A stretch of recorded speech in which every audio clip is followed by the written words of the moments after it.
محترم سامعین، محرم کا مہینہ شروع ہو چکا ہے۔ اس مہینے کی پہلی تاریخ کو جو کل گزری ہے، خلیفہ دوم امیر المؤمنین حضرت عمر بن خطاب رضی اللہ تعالیٰ عنہ ان کی شہادت ہوئی، تو انہی کا ذکر خیر ہم کریں گے۔ امیر المؤمنین حضرت عمر بن خطاب رضی اللہ تعالیٰ عنہ یہ زیادہ پہچانے جاتے ہیں اپنے حکومت کی وجہ سے۔ تقریباً 10 سال سے زیادہ عرصہ انہوں نے حکومت کی ہے اور بہت بڑی سلطنت کے اوپر حکومت کی ہے، اور پھر ایسی حکومت کی کہ اسلام بھی پھیلا، لوگوں کی غربتیں بھی ختم کیں، معاشرے کے اندر سے ظلم بھی ختم کیا، برابری کا نظام لوگوں کو دیا۔ اگر کوئی بندہ اسلام کا مکمل نظام دیکھنا چاہتا ہے تو وہ خلیفہ دوم امیر المؤمنین حضرت عمر بن خطاب رضی اللہ تعالیٰ عنہ کے دور حکومت کو پڑھ لیں۔ ان کے دور حکومت کو پڑھیں گے تو آپ کو اسلام کا مکمل نظام نظر آئے گا کہ اسلام کا نظام کیا تھا۔ ہم نے تو صرف نام ہی سنے ہیں نا، اگر آپ کہیں پڑھیں تو آپ کے دلوں کے اندر یہ تمنا پیدا ہوگی کہ کاش ہمارے ملک کے اندر بھی یہی نظام آئے۔ تو آج ہم نے جس عنوان کے اوپر گفتگو کرنی ہے وہ ہے ان کا نظام عدل کیا تھا، جس کو ہم عدالتی نظام کہتے ہیں۔ لوگوں کے فیصلے، معاملات کے حل، یہ تو پاکستان کے اندر ہمیں پتہ ہے نا سارا کہ کیا ہوتا ہے، کیا ہو رہا ہے، یہ سب کو پتہ ہے۔ تقریباً ہر بندے کا اس سے واسطہ پڑا ہوا ہے، کوئی اس سے گزرا ہوگا، کسی نے سنا ہے، پتہ سب کو ہے۔ لیکن امیر المومنین حضرت عمر فاروق اعظم رضی اللہ تعالیٰ عنہ کا کیا نظام عدل تھا؟ انہوں نے اپنی حکومت کے اندر عدل کے نظام کا ایک الگ شعبہ متعارف کروایا تھا۔ اس سے پہلے یہ نظام نہیں تھا۔ ان کی حکومت کے اندر انہوں نے ایک الگ عدالت کا شعبہ بنا دیا تھا جس کے اندر لوگوں کے معاملات حل ہوتے تھے۔ اصل مسئلہ بھی یہی، اگر لوگوں کے فیصلے عدل اور انصاف سے ہونا شروع ہو جائیں تو ملک تو ویسے سنور جاتا ہے۔ یہ جتنا بھی ہو رہا ہے ظلم و ستم ہو رہا ہے، جس کی وجہ سے ہمارا معاشرہ بگڑا ہوا ہے، خراب ہے، امیر المومنین حضرت عمر فاروق اعظم رضی اللہ تعالیٰ عنہ نے صرف عدل قائم کیا تھا پورے ملک کے اندر۔ جب عدل قائم ہو جائے گا تو نظام خود بخود ہی سیدھے ہونے شروع ہو جائیں گے۔ اس سے پہلے زمانہ جاہلیت کے اندر اس وقت بھی کوئی خاص نظام نہیں تھا، خاندانی سسٹم چلتا تھا جس کے اندر ایک کمیٹی ہوتی تھی، وہ لوگوں کے فیصلے کرتی تھی، اور وہ بھی فیصلے اس طرح کرتے تھے، امیر اور غریب کو دیکھا جاتا تھا۔ کوئی امیر ہوتا تھا تو اس کے حق میں فیصلہ دیتے تھے تاکہ اس کی بے عزتی نہ ہو، اس کی بے عزتی سے اس کی بے عزتی سے بچتے ہوئے اس کے حق کے اندر فیصلہ کر دیا جاتا تھا، اور جو کمزور ہوتا تھا اس کو دبا دیا جاتا تھا۔ لیکن امیر المومنین بلکہ نبی کریم صلی اللہ علیہ وآلہ وسلم نے ہی اسی نظام عدل کو لوگوں کے سامنے متعارف کروایا۔ وہ انسانیت جو ظلم کے اندر پس رہی تھی، جس طرح آج ظلم عام ہے، کیسا کیسا ظلم و ستم ہو رہا ہے، نبی کریم صلی اللہ علیہ وآلہ وسلم نے انسانیت کو اس ظلم کی چکی سے نکالا ہے، اور پھر چلتے چلتے امیر المومنین حضرت عمر فاروق اعظم رضی اللہ تعالیٰ عنہ نے اس کو قائم کر کے لوگوں کو بتایا بھی ہے۔ قرآن مجید میں اللہ پاک نے اسی کے بارے میں ارشاد فرمایا، مختلف مقامات کے اوپر کئی جگہوں پہ اسی عدل کا ذکر ہوا ہے۔ اللہ پاک نے فرمایا، بے شک اللہ حکم دیتا ہے کہ جن کی امانتیں ہیں وہ انہی کے سپرد کریں، اور جب لوگوں کے درمیان فیصلہ کرو تو فیصلہ عدل کے ساتھ کرو۔ یہ صرف جج کے لیے حکم نہیں ہے، صرف جج کے لیے نہیں، بلکہ جس کو بھی فیصلہ کرنے کا موقع ملتا ہے۔ ہمارے دیہاتوں کے اندر بھی یہ پنچایت کا سسٹم ہوتا ہے، وہاں پہ بھی کئی چودھری حضرات فیصلہ کرتے ہیں، گاؤں کے نمبردار فیصلہ کرتے ہیں، ہمارے محلوں کے اندر کوئی بڑا بندہ ہو تو اس کے پاس بھی لوگ فیصلہ لے کے چلے جاتے ہیں. ہمارے گھروں کے اندر اگر کوئی لڑائی جھگڑا ہو جائے تو والدین بھی فیصلہ کرتے ہیں. یہ سب کے لیے حکم ہے، یہ سب کے لیے حکم ہے کہ جب بھی فیصلہ کرنا ہے تو کیسے کرنا؟ عدل کے ساتھ کرنا ہے، انصاف کے ساتھ کرنا ہے.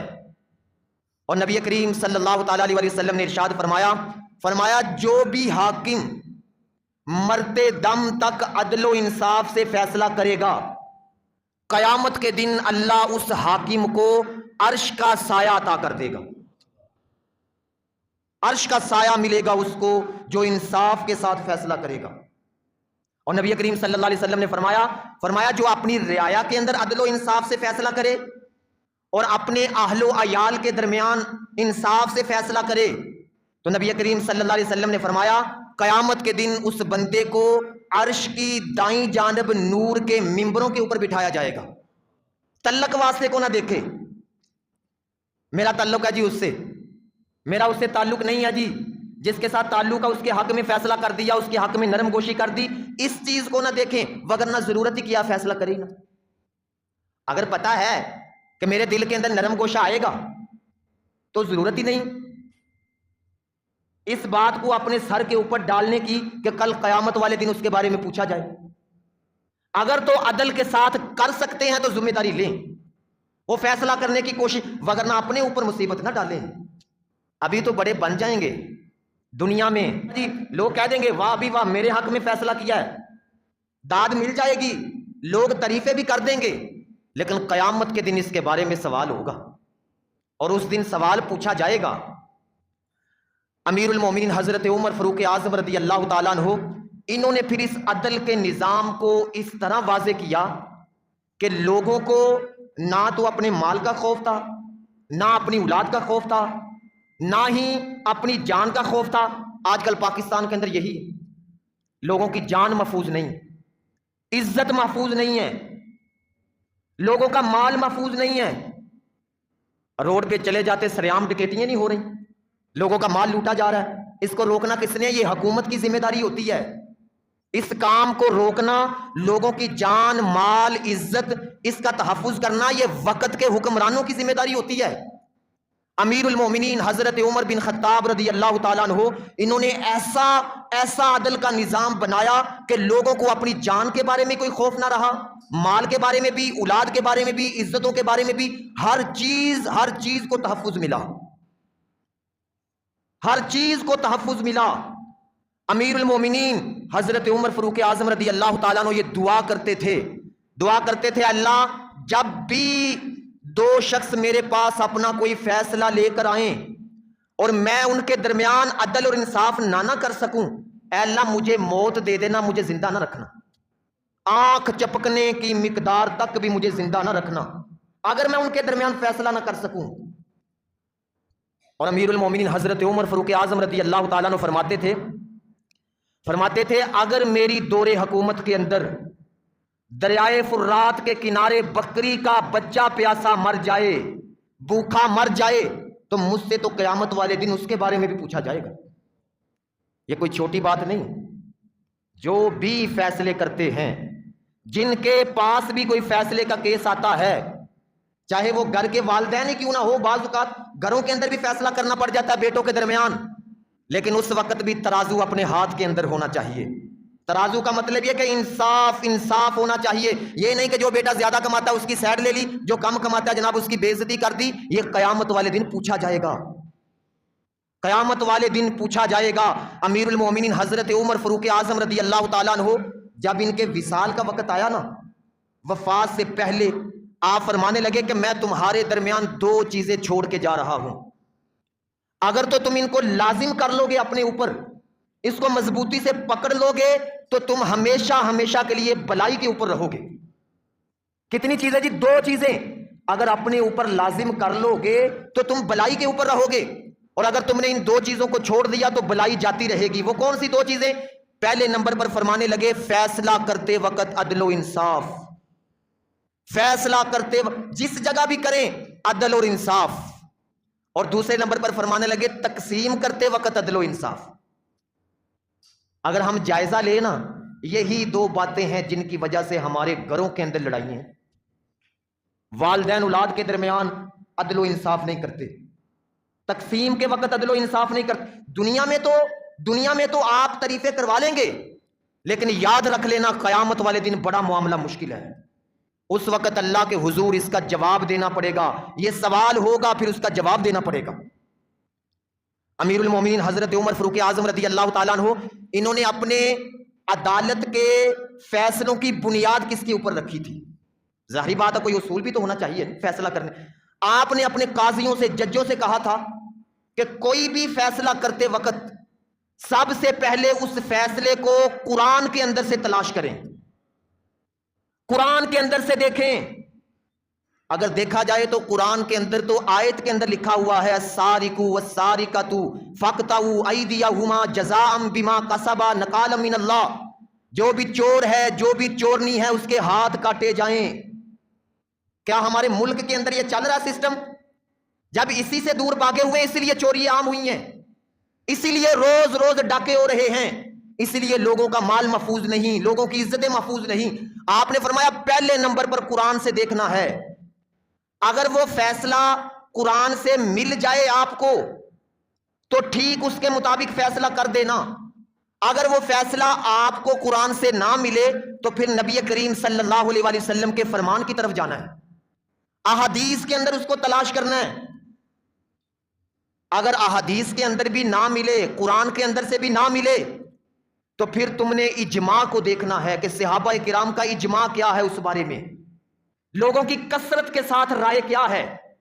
اگر وہ بھی نہ ملے تو پھر چوتھے نمبر پر آپ نے اپنی رائے سے اجتہاد کرنا ہے، اپنی رائے اپنے ذہن کے ساتھ اس کا فیصلہ کرنا ہے۔ اور ساتھ فرمایا کہ کوشش کرنا اپنی رائے کو پیچھے ہی رکھنا، اتنی جلدی اپنی رائے کو آگے نہ لے کے آنا۔ اور پھر جو جج تھے ان کی کوالٹیاں بیان کی، ان کے اوصاف بیان کیے کہ یہ وصف جج کے اندر پایا جائے گا تو وہ جج بنے گا، اگر یہ وصف نہیں پائے جائیں گے تو ان کو عہدہ جج نہیں مل سکتا۔ وہ کون کون سے تھے؟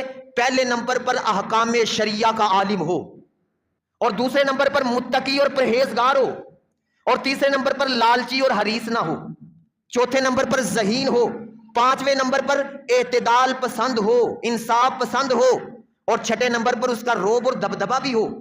یہ نہیں کہ کوئی چودھری جناب اس کو دھمکی لا کے دبا دے جی میرے حق میں فیصلہ کرنا ہے وگرنہ تیری خیر کوئی نہیں۔ آپ نے روب اور دبدبا یہ بھی شرط رکھی تھی کہ جو جج ہو، جو قاضی ہو، اس کا روب اور دبدبا بھی ہونا چاہیے۔ اور پھر ساتھ یہ بھی فرمایا کہ جس فیصلے کی سمجھ نہ آئے وہ فیصلے کے بارے میں مجھ سے بھی مشورہ لے لینا، میرے ساتھ بھی مشورہ کر سکتے ہو۔ اور پھر یہ بھی ایک قانون تھا کہ بغیر جرم کے کارروائی نہیں کرنی۔ ہمارے ہاں تو نام معلوم پرچے ہو جاتے ہیں نا، اور مار مار کے جناب ایسی حالت کر دیتے ہیں، بعد میں پتہ چلتا ہے کہ اس کا دور و نزدیک سے بیچارے کا تعلق ہی کوئی نہیں تھا۔ کتنے لوگ ہیں جن کے اوپر ناجائز ظلم ہوئے۔ امیر المومنین حضرت عمر بن خطاب رضی اللہ تعالیٰ عنہ نے یہ قانون بنایا تھا کہ جب تک جرم کے بارے میں صحیح پتہ نہ چلے اس کو پکڑنا نہیں اتنی دیر تک۔ ایک مرتبہ حضرت عبداللہ بن عامر رضی اللہ تعالیٰ عنہ وہ فرماتے ایک سفر پہ ایک قافلے کے ساتھ جا رہے تھے، راستے میں نا میرا کپڑوں والا صندوق غائب ہو گیا، وہ گم گیا، اور ہمارے قافلے کے اندر ایک بندہ تھا، اس کے اوپر سب کو شک تھا کہ اسی نے اٹھایا ہوگا۔ حضرت عبداللہ بن عامر رضی اللہ تعالیٰ عنہ فرماتے ہیں واپسی پہ میں نے آ کے امیر المومنین حضرت عمر بن خطاب رضی اللہ تعالیٰ عنہ سے یہ مقدمہ اپنا ان کے سامنے رکھا کہ میرا صندوق غائب ہو گیا، فلاں بندے کے اوپر مجھے شک ہے۔ حضرت عمر بن خطاب رضی اللہ تعالیٰ عنہ فرمانے لگے تمہیں شک ہے کیا اس بارے میں کوئی گواہ ہے تمہارے پاس؟ گواہ ہے؟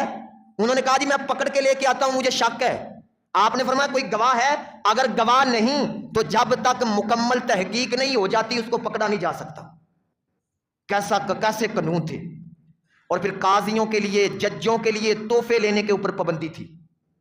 یہ جو تحفے ملتے ہیں نا ان کو ان کے عہدوں کو ملتے ہیں، یہ مت سمجھے کوئی کہ مجھے تحفہ ملتا ہے۔ حضرت عمر بن عبدالعزیز کے دور حکومت کے اندر ایک جج اس کو بڑے تحفے ملتے تھے۔ آپ نے کہا جی تحفے کیوں لیتے ہو؟ اس نے کہا جی لوگ مجھے دیتے ہیں۔ آپ نے فرمایا آج کے بعد تم جج کوئی نہیں، میں دیکھتا ہوں اب تمہیں کون تحفہ دیتا ہے۔ اور جب جج کے عہدے سے ہٹایا تو کوئی تحفہ نہ آیا. حضرت عمر بن خطاب رضی اللہ تعالیٰ عنہ نے یہ پابندی لگائی تھی کہ کوئی جج تحفہ نہیں لے سکتا. ایک بندہ امیر المومنین حضرت عمر بن خطاب رضی اللہ تعالیٰ عنہ کو ہر سال اونٹ کی ران کا گوشت تحفہ دیا کرتا تھا، ہر سال تحفہ دیتا تھا. ایک مرتبہ اس کا مقدمہ آ گیا امیر المومنین حضرت عمر بن خطاب رضی اللہ تعالیٰ عنہ کے پاس. وہ حضرت عمر رضی اللہ تعالیٰ عنہ سے وہ بندہ کہنے لگا جی میرا فیصلہ ایسے کرنا ہے جیسے اونٹ کی ران سے گوشت جدا ہوتا ہے. آپ سمجھ گئے کہ یہ مجھے اشارہ دے رہا ہے کہ میں ہر سال گوشت کا تحفہ دیتا ہوں، فیصلہ میرے حق میں کرنا ہے. آپ نے فرمایا خبردار آئندہ کے بعد کبھی بھی مجھے گوشت کا تحفہ نہیں دینا، اور میں فیصلہ حق کے ساتھ عدل اور انصاف کے ساتھ فیصلہ کروں گا. آپ نے ججوں کے لیے تحفے لینے کے اوپر پابندی لگائی تھی اور رشوت لینے کے اوپر پابندی. امیر المومنین حضرت عمر بن خطاب رضی اللہ تعالیٰ عنہ فرماتے تھے کہ حرام خوری کے 2 دروازے ہیں، 2 دروازے حرام خوری کے. کون کون سے؟ پہلے نمبر پر فرماتے تھے رشوت لینا، یہ حرام خوری کا دروازہ ہے. ہمارے ملک کے اندر چھوٹے سے افسر سے لے کر بڑے تک الا ماشاءاللہ کئی اچھے بھی ہیں، لیکن اس وقت جو سسٹم بن چکا ہے، شام کو باتیں ہوتی ہیں میں نے اتنے پکڑے ہیں، میں نے آج اتنے پکڑے ہیں. نبی کریم صلی اللہ علیہ وسلم نے فرمایا رشوت لینے والا رشوت دینے والا کلاہما فی النار، دونوں جہنمی ہیں. رشوت دینے والا رشوت لینے والا دونوں جہنمی ہیں. آپ فرماتے تھے 2 دروازے ہیں حرام خوری کے، ایک رشوت لینا اور دوسرا زانیہ کی کمائی. یہ 2 دروازے ہیں حرام خوری کے. اور پھر اس کے بعد ایک قانون یہ بھی تھا امیر المومنین حضرت عمر بن خطاب رضی اللہ تعالیٰ عنہ کی دور حکومت کا کہ مقدمہ درج کروانے کے کوئی پیسے نہیں تھے، کسی فریق کا کوئی بھی روپیہ نہیں لگتا تھا. ہمارے ملک کے اندر تو لوگوں کے مکان بک گئے ہیں، انہی مقدموں کے پیچھے لوگوں کی جائیدادیں اجڑ گئی ہیں، لوگوں کے گھر بک گئے، لوگ کھانے کے لیے ترس گئے انہی مقدموں کے پیچھے. ایک مقدمہ درج کروایا اور سال ہا سال تک وہی چلتا رہا. لوگ اپنی ہر چیز بیچ بیٹھے اور آخر کار انصاف پھر نہ ملا. آپ نے یہ پابندی لگائی تھی کہ کسی صورت بھی کسی بھی مقدمے کا کوئی پیسہ نہیں لیا جائے گا، کسی سے کوئی اجرت بھی نہیں لی جائے گی. اور پھر ججوں سے یہ بھی کہا، امیر المومنین حضرت عمر بن خطاب رضی اللہ تعالیٰ عنہ نے اپنے ججوں سے کہا کہ اتنی دیر تک فیصلہ نہیں کرنا جب تک معاملے کی مکمل تحقیق نہ ہو جائے. بالکل مکمل تحقیق کر لیں، جلد بازی نہ کریں کہ میرے پاس ٹائم کو نہیں. جلد بازی کے اندر بغیر تحقیق کے فیصلہ نہیں کرنا، جب بھی فیصلہ کرنا ہے اس کی اچھے طریقے سے تحقیق کر لیں. اور پھر ایک قانون یہ بھی تھا کہ جو بھی آئے ان سب کے ساتھ برابری کا سلوک ہو، دونوں فریقوں کے ساتھ، ان کو بیٹھنے کے لحاظ سے، ان کے ساتھ گفتگو کرنے کے لحاظ سے، ان کی بات سننے کے لحاظ سے. یہ جو بھی فیصلہ کرتے ہیں، گھروں میں فیصلے کرتے ہیں، محلوں میں فیصلے کرتے ہیں، وہ اس بات کو نوٹ کر لیں، برابری رکھیں، بالکل برابری. یہ نہیں کہ ایک ہی بات تسلی سے سن لی اور دوسرے کو کہہ دیا بس بھائی، اس کو ذلیل کر دیا، بے عزت کر دیا، اس کی بات نہ سنی. یہ غلط ہے، طریقہ کار غلط ہے. دونوں کی بات صحیح طریقے سے سنی جائے، ان کے بیٹھنے کے لحاظ سے دونوں کو صحیح جگہ دی جائے. اگر ایک کو اس طرح کی عالی شان جگہ دی اور دوسرے کو نیچے بٹھا دیا، یہ بھی اس کے خلاف ہے، عدل و انصاف کے خلاف ہے. اور کمزور آئے تو اس کی بات صحیح طریقے سے نہ سنی، امیر آئے تو اس کی بات صحیح طریقے سے سنی، یہ بھی ناانصافی ہے. آپ نے یہ قانون بنایا تھا کہ ہر لحاظ سے دونوں فریقوں کے درمیان عدل ہونا چاہیے، دونوں فریقوں کے درمیان. اور یہاں تک آپ نے اپنے قاضیوں سے کہا تھا کہ غصے کی حالت میں فیصلہ بھی نہیں کرنا. بعض اوقات بندے کو غصہ کسی اور پہ ہوتا ہے اور فیصلہ کرتے وقت جناب عدل ہاتھ سے چھوٹنے کا خدشہ ہوتا ہے. آپ نے فرمایا جب طبیعتیں بالکل صحیح ہو، غصے کی طبیعت ہو تو فیصلہ کرنا ہی نہیں. آپ نے یہ بھی اپنے قاضیوں، اور پھر اگلی بات، قاضیوں کو یہ بھی کہا تھا اپنے ججوں کو کہ بھوک اور پیاس میں بھی فیصلہ نہیں کرنا، کیونکہ جب بھوک ہوتی ہے بندے کی طبیعت اور ہوتی ہے، اور جب پیاس ہوتی ہے اسی وقت بھی طبیعت اور ہوتی ہے. بھوک لگی ہو اور لوگ اپنا فیصلہ لے کے آئے ہیں چودھری صاحب کے پاس، جج صاحب کے پاس، اور جج صاحب کو اندر سے بھوک ستا رہی ہو اور وہ دونوں کی بات ہی صحیح نہ سنے، تو یہ بھی تو ناانصافی ہے. آپ نے یہ پابندی لگائی تھی ججوں کے اوپر کہ جب بھی فیصلہ کرنا ہے کھانا کھا کے کرنا ہے،